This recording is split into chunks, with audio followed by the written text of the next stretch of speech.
guys, this is DSGC and welcome back to my channel. Today we are continuing my How Doctor Who Works, and we're continuing it with an episode called the Lazarus Experiment. I'm really struggling to find anything that's like truly brilliant from this episode. I'm not saying it's bad, but nothing exceptional. That being said, I was able to find some stuff. Arthur is back home in this episode, and I think it's probably quite a good change of pace, because last week we were in the past for 2 episodes, and it's good to just take a step back and go back to regular time. As we approach the final few episodes, I quite like the little nod that they put in there to Harold Saxon as well. Skipping to the bit later on in the episode when Lazarus is making himself look younger, I really like the way that this is like presented. It's filmed frantically and it looks really good as well. A key characteristic of the Doctor is that he constantly takes control of every situation and constantly fixes it, and he does really well in this instance. They kind of really embrace the whole like sci-fi thing to it, you know, with that machine, because everything looks really sort of strange. I suppose I've put this detail on hold for long enough. Even with the standards of 2007, this still looks like... Even with the standards that were around in 2007, I still think that this is terrible character design.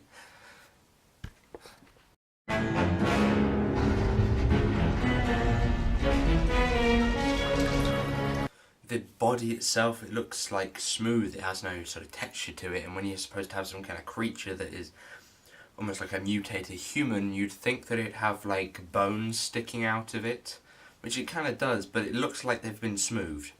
And I think like his sides are really quite, they're not very bumpy, they're very sort of flat.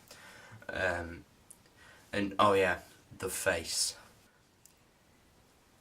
It looks nothing like Mark Gatiss. It is just horrible in a bad way.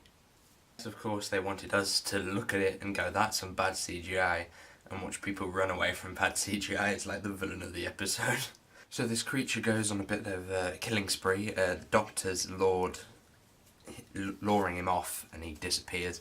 And then we have like 10 to 15 minutes of just the Doctor running away from a CGI monster. It's not necessarily bad, it's just a bit lazy in terms of writing, and like the conversations that they have aren't too bad, and the actual action itself, there's a bit with like a lab that's quite clever. This episode takes a bit of a strange turn once this creature's defeated for the first time. There's like 5 minutes when very little happens, and they sort of set up the Master and stuff like that to Martha's family, and then he wakes up and he gets out without any explanation. It was as if they realised that the script was just way too short to fill the full 40-50 minutes odd, so they had to sort of stretch it out by adding like an extra third act. Like, it is good, it's filmed well, there's sort of a tenseness to it, which is something that is extremely important in Doctor Who, and a real sense of threat as well. I suppose it is the best bit of the episode.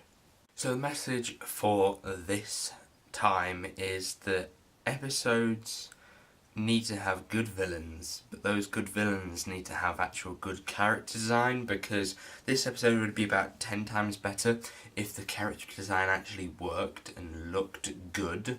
And if it looked good, I think that it'd be more threatening to us as an audience, therefore we'd be more invested in them trying to escape from it.